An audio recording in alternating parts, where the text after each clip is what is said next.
What happens when a Hollywood legend tries to humiliate a young patriot on live television, but instead ends up exposing his own arrogance? Today, you'll witness a moment so powerful, so raw, it left a room full of Americans on their feet and reminded a nation of who we really are. The heavy oak doors of the Liberty Forum auditorium creaked open as the crowd settled into their seats, a sea of veterans, small business owners, and families draped in denim and patriotism. Tonight wasn't just another political debate, it was being billed as a generational reckoning. Beneath the towering American flag that crowned the stage, two figures stood poised to define what that reckoning would mean. On one side was Robert De Niro, a Hollywood titan whose career had been built playing soldiers, sheriffs, and self-proclaimed defenders of American grit. Dressed in an immaculate black suit, his trademark scowl already in place, De Niro soaked in the spotlight with the ease of a man long accustomed to applause.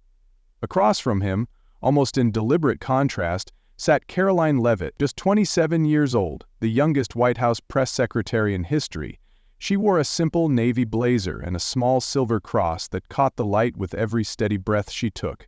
Her posture was calm, almost serene, yet there was a quiet energy radiating from her eye. The stillness before a storm.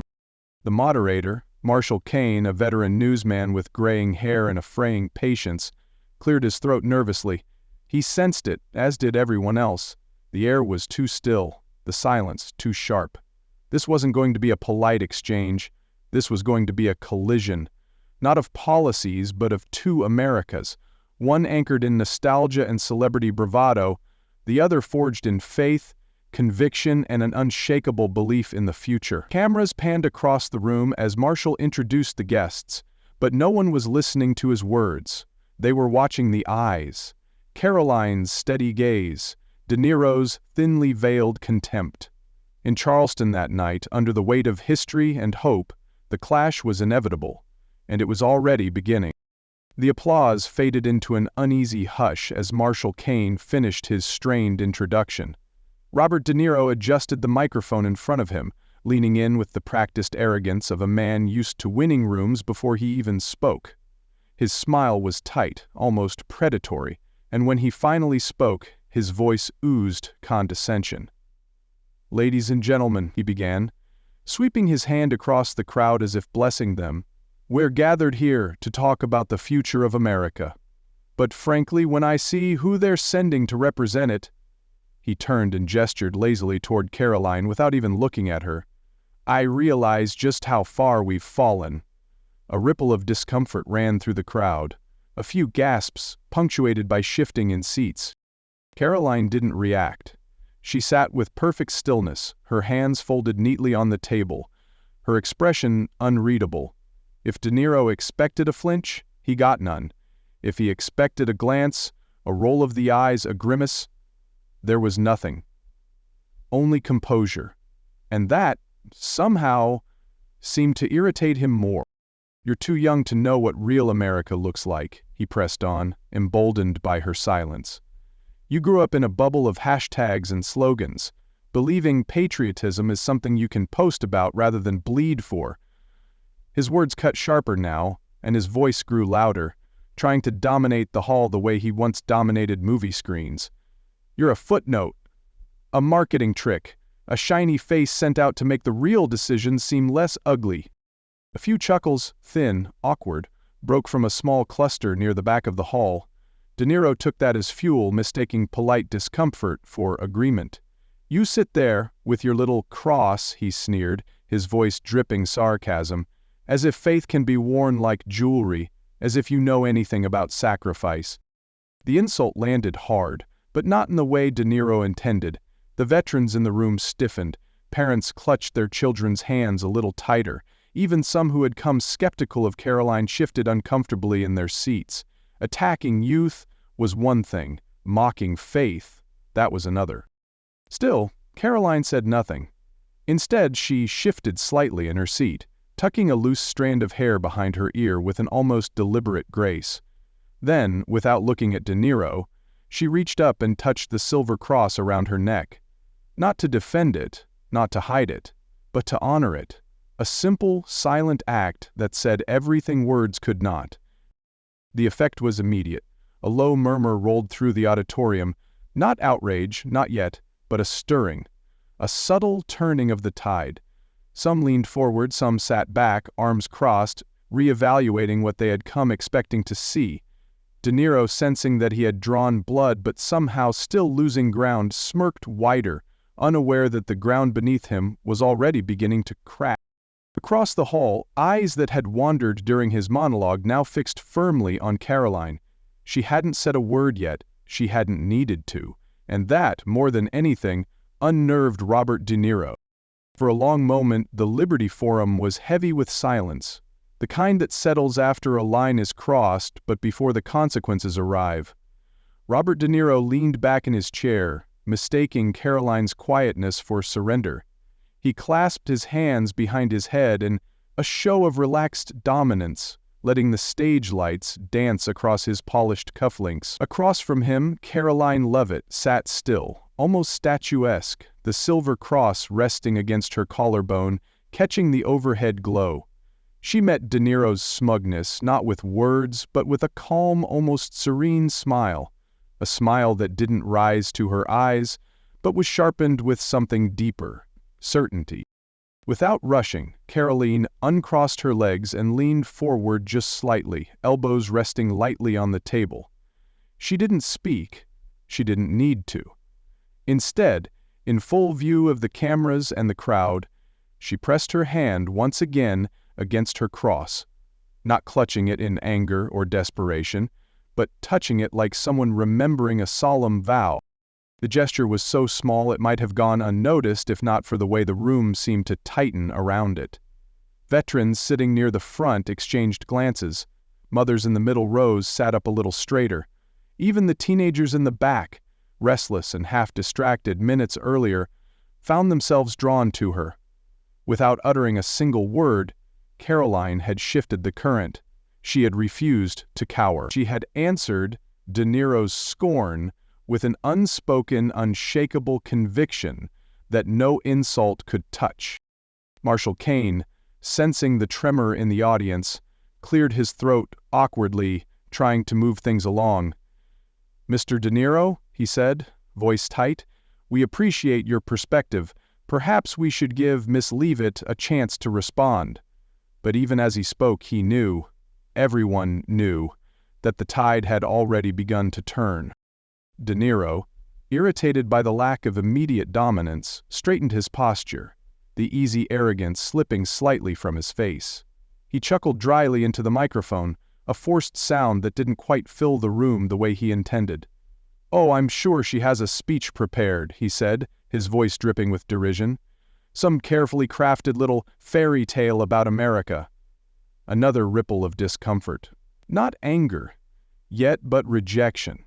A rejection of the performance they had seen too many times before from politicians, from actors, from anyone who mistook volume for virtue. Karoline's smile didn't waver. She let the comment hang in the air, let it decay under its own bitterness. Her silence wasn't passive, it was powerful. She was letting De Niro reveal himself, his contempt, his arrogance, his disdain, not just for her, but for the millions of Americans who saw something real in what she represented. In Charleston that night, the first victory wasn't scored with a clever line or a viral moment. It was scored with quiet defiance, the kind that spoke louder than any insult and lasted longer than any applause. Marshal Kane's voice barely cut through the tension as he gestured toward Karoline. "Ms. Leavitt, your response?" he asked, but it sounded more like a lifeline tossed into deep water. Karoline didn't rush. She gathered her notes slowly, deliberately, and then set them aside, untouched. The act spoke volumes. She didn't need a script. She looked across the table, locking eyes with Robert De Niro, and for the first time that night, she leaned into the microphone. Her voice, when it came, was soft but cutting, carrying the kind of authority that didn't need volume to command attention. "Are you finished, Mr. De Niro?" she asked calmly. The question sliced through the auditorium like a knife through silk. Some in the audience smiled instinctively, feeling the shift without even realizing it. De Niro chuckled, a hollow, defensive sound, but said nothing. His silence was all the permission Karoline needed. She sat a little straighter, her voice steady, her tone almost gentle, but it was a gentleness forged in steel. "You talk about America like it's a movie set," she said. "A place where you can step into costume, recite someone else's struggles, and walk away at the end of the day into a mansion far from the people you claim to understand." The audience stirred, a murmur of agreement rippling forward like a rising tide. "You mock me for being young," Karoline continued, her hands folded neatly on the table, the silver cross at her neck glinting in the stage lights. "As if youth disqualifies someone from loving this country, as if age alone is proof of wisdom. But wisdom isn't how many birthdays you've celebrated, it's how many battles you've stood through without betraying what you claim to believe." De Niro shifted in his seat, his jaw tightening, but still he said nothing. His smirk was gone now, replaced by something harder to define, something closer to unease. "You say my cross is just jewelry," Karoline said, her voice dipping lower, steadier, drawing the audience closer with every syllable. "But it's not an accessory, it's a reminder that there are things bigger than me, bigger than politics, bigger than applause." The veterans in the front row nodded almost unconsciously, the old instinct of recognizing strength, real strength, when they saw it. "You accuse my generation of being soft," Karoline said, the faintest hint of a smile touching her lips. "Maybe because you've mistaken loudness for courage and cynicism for strength. But real strength isn't mocking what others believe. Real strength is standing firm when the world calls you foolish for doing it." There was no applause yet, the room was too spellbound, too riveted by the slow, deliberate dismantling happening before their eyes. Karoline turned slightly toward the audience now, speaking not just to De Niro but to every soul who had ever been mocked for loving their country, for holding on to faith when it wasn't fashionable. "You don't get to lecture America from behind a velvet rope," she said, her voice gathering momentum. "You don't get to tell working men and women who have sacrificed everything for this country that their faith is naive and their patriotism is for show." The dam broke. The first spontaneous clap burst from the middle rows, not polite but fierce, heartfelt, and quickly spread across the hall. Karoline didn't react, she didn't need to. She sat still, letting the words settle like dust after a battlefield charge. "And one more thing," she said, her voice quieter now, forcing everyone to lean in just a little closer. "If loving America makes me a child in your eyes, Mr. De Niro, then I pray I never grow old enough to forget why I fell in love with her in the first place." The standing ovation was almost instinctive. People rose to their feet not out of habit, but because something inside them demanded it. De Niro sat motionless, blinking under the barrage of applause that wasn't for him, that wasn't even just for Karoline. It was for every unseen, unheard American she had just given voice to. Karoline sat back, finally allowing herself a small, genuine smile. The battle wasn't over, but from that moment on, everyone in that hall, and soon everyone across America, knew exactly who was winning. The applause still echoed in the rafters when Robert De Niro finally shifted in his seat, the mask of superiority slipping ever so slightly. His face, once molded into the casual scowl that had made him a Hollywood icon, now tightened at the edges, the jaw working against words he could no longer summon easily. He reached for his water glass, a small, almost imperceptible tremble in his hand betraying the pressure building beneath the surface. "Are you finished with your sermon?" De Niro snapped, his voice harsher than before, stripped of its earlier swagger. He laughed dryly, a brittle, humorless sound that didn't fill the auditorium the way he intended. "It's cute," he sneered, jabbing a finger toward her. "How you believe standing on a stage and mouthing fairy tales about patriotism makes you a leader." The audience didn't boo. Worse for De Niro, they didn't even stir. They simply watched, studied, judged. And in that thick, silent appraisal, De Niro faltered further. His usual weapons, sarcasm, mockery, superiority, were blunted here. Every word he hurled sounded thinner, smaller against the immovable calm across the table. Karoline didn't move. She didn't blink. She simply tilted her head slightly, a patient, almost pitying look on her face, as if watching a man drown in the very waters he thought he commanded. "You think quoting slogans makes you strong?" De Niro pressed on, now speaking more to fill the space than to make a point. "You don't know struggle. You don't know sacrifice. You're just a mouthpiece, a pretty face with no scars." The accusation hung limp in the air. From the front rows to the far balcony, you could feel the crowd's perception hardening. Not against Karoline, but against him. Veterans folded their arms, mothers frowned. Even some who might have agreed with his earlier criticisms looked away now, unwilling to watch the flailing. In the game he thought he had mastered, Robert De Niro had overplayed his hand. The audience wasn't leaning forward to hear more. They were pulling back, slowly, inexorably, from a man who had mistaken rage for righteousness and discovered too late that nobody was following him. Across from him, Karoline Leavitt waited, still silent, still steady, still winning, without ever needing to raise her voice. Karoline let De Niro's final words linger in the charged air, giving them time to collapse under their own bitterness. Then she reached for her microphone, not hurriedly, but with the steady deliberateness of someone who had waited patiently for this exact moment. She leaned in, her hands calm, her cross catching the light once again, not as a decoration, but as a banner under which she would now march. "I appreciate your passion, Mr. De Niro," she said, voice low, even, and somehow carrying to the back of the cavernous hall without needing to shout. "But passion without principle is just noise."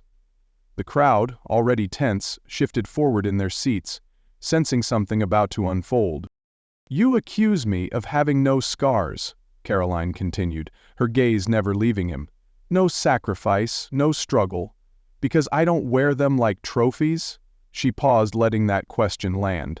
"But real sacrifice isn't measured in press releases or red carpet interviews. It's measured in quiet choices, in standing for things when it's easier and safer. To sit down." She stood then, slowly, with the kind of quiet authority that made even Marshal Caine lower his clipboard and watch. She wasn't towering over De Niro, she simply rose to her full, unapologetic height. "My scars," she said, her voice firming, "aren't for display. They're the mornings I got up after being mocked for my faith. They're the nights I kept going when doors slammed because I refused to say what was fashionable. They're the moments I stood alone in rooms like this and chose to speak anyway." The room was silent except for the soft, almost reverent sound of people breathing in unison. "You tell me I don't know America," Karoline said, her voice rising now, not in anger, but in conviction. "But I know the farmer who prays over his fields before dawn. I know the single mother who folds the flag her husband died defending. I know the truck driver who listens to the national anthem crackling over an old radio and still feels pride swell in his chest." She turned slightly toward the audience, making them part of the moment, pulling them in. "You don't define America, Mr. De Niro," she said, voice ringing clear. "You played heroes in movies. We live among them every day." The first few claps sounded tentative, almost in awe, then grew louder, stronger, until applause filled the Liberty Forum like a rising storm. But Karoline wasn't finished. "You said I was just a mouthpiece," she said, her voice sharpening. "But I don't parrot lines for applause. I stand for something bigger than applause. I stand for faith, for family, for freedom. The very things you mock, because you forgot what they mean." The veterans in the front rose to their feet, clapping with slow, deliberate force, their faces etched with emotion. Mothers wiped their eyes. Even hardened skeptics nodded, acknowledging the authenticity radiating from the young woman standing alone against a Hollywood icon. Karoline stepped closer to the edge of the stage, her voice dropping slightly, forcing the audience to listen harder, to lean in. "I don't need lights, scripts, or accolades," she said. "I only need the truth. And tonight, America heard it, not because it was shouted, but because it was lived."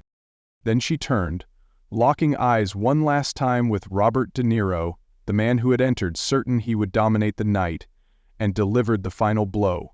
Wrapped in velvet but honed like a blade. "You acted like heroes," she said softly, almost with sadness. "We still choose to be them." The hall exploded, this time not in polite applause but in something raw, uncontainable. Cheers, whistles, a standing ovation so loud it rattled the chandeliers overhead. People who had entered skeptical, divided, now stood united, not by political slogans, but by a deeper, older allegiance to something that felt real, rare, and necessary. Robert De Niro sat frozen, his hands resting limply on the table, his mouth a hard line of silent defeat. No clever comeback could save him now. No practiced smirk could erase what the audience had seen with their own eyes. The moment a legend of make-believe was defeated by the simple, undeniable force of truth.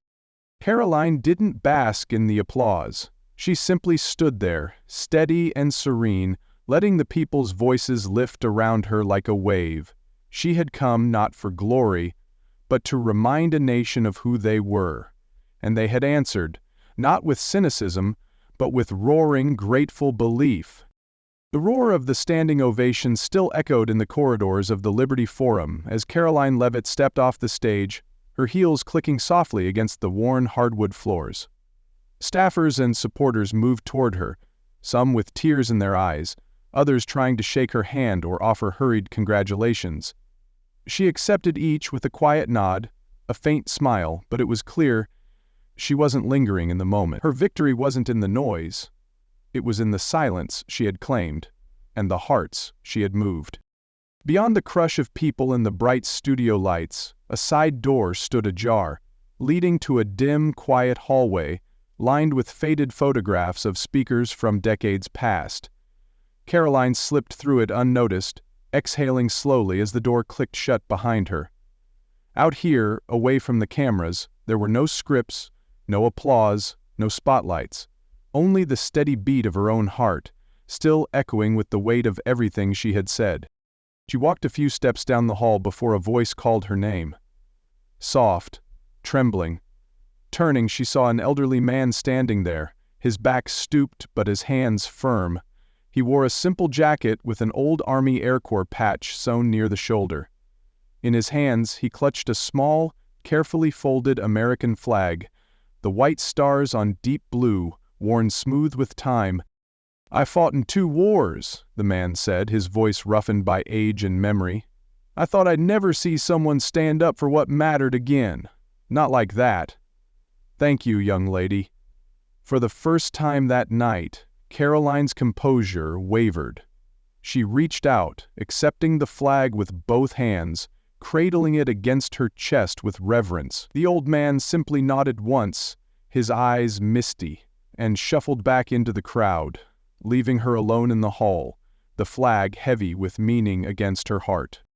She closed her eyes for a moment, breathing in the gravity of it all. This was why she had endured the sneers, the slanders, the dismissals.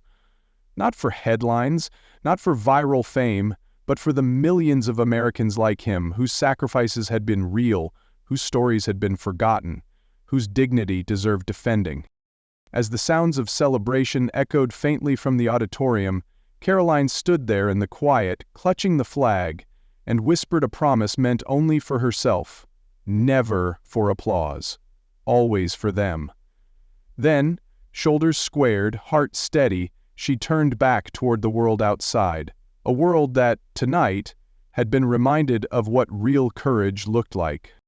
By the time Karoline Leavitt stepped quietly into her modest hotel room that night, the outside world had already erupted.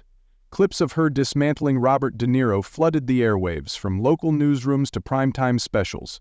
Conservative networks hailed her performance as a masterclass in grace under fire, while even traditionally skeptical outlets admitted, grudgingly, that a star had been born not by spectacle, but by authenticity. On social media, hashtags like Stand with Karoline and Faith Not Fame trended within hours, propelled not by slick marketing teams but by ordinary Americans, veterans, teachers, farmers, small business owners, sharing clips with simple captions like, "Finally, someone who speaks for us." At the White House, senior aides passed around phones buzzing with praise. One advisor quipped, half in awe, half in disbelief, "Karoline just did more for our country in one night than most politicians do in a lifetime." Even Donald Trump himself posted on Truth Social, "Karoline Leavitt crushed Hollywood hypocrisy tonight. A true American hero, very proud." The post racked up hundreds of thousands of shares before sunrise. Meanwhile, Robert De Niro's team scrambled to contain the damage. Scheduled interviews were quietly canceled. A planned magazine cover story was pulled. For the first time in decades, the legendary actor found himself on the wrong side of the American heart, not because he had lost an argument, but because he had lost the people's trust. Karoline watched the chaos unfold from afar with a quiet, tired smile. She hadn't needed to shout, trend, or scheme. She had simply stood her ground, and in a world starved for truth, that had been enough. The next morning, before the sun had risen over Charleston's quiet streets, Karoline Leavitt sat alone at a small wooden desk tucked in the corner of her hotel room. The flag the old veteran had given her the night before lay neatly folded beside a legal pad, its worn fabric a silent reminder of everything that had come before her. She stared at the blank page for a long time, the weight of the previous evening settling not as pride, but as responsibility.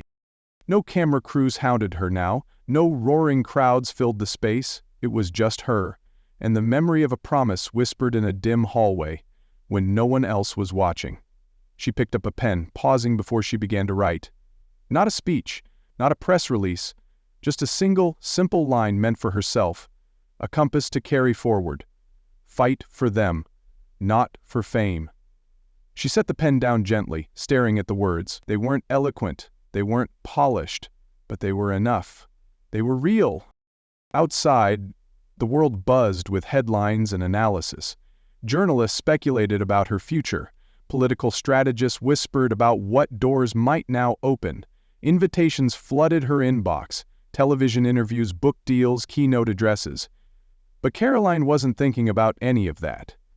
Her mind was still with the farmers, the veterans, the families she had spoken for, and the sacred duty of making sure their voices didn't fade again into silence. In that quiet moment, she understood something deeper than any debate victory could teach. Fame would fade, applause would dim, but truth, lived truth, would endure. Karoline folded the paper carefully, slipping it between the pages of her worn Bible. Then she stood, adjusting the simple silver cross around her neck, and faced the rising light of a new day. She didn't need anyone to tell her she had changed the conversation. She knew. Because she hadn't done it for herself. She had done it for America. True leadership isn't built on fame, theatrics, or the roar of applause. It's forged in the quiet strength of standing for what's right when it's hardest. Karoline Leavitt's story reminds us that authenticity will always outshine arrogance, and that conviction, rooted in faith, family, and love of country, still resonates deeply with the American spirit. In a world obsessed with noise and image, it's those who choose truth over popularity who ultimately endure. The lesson is simple but profound. Real courage doesn't demand attention. It earns respect by living what others only pretend to believe.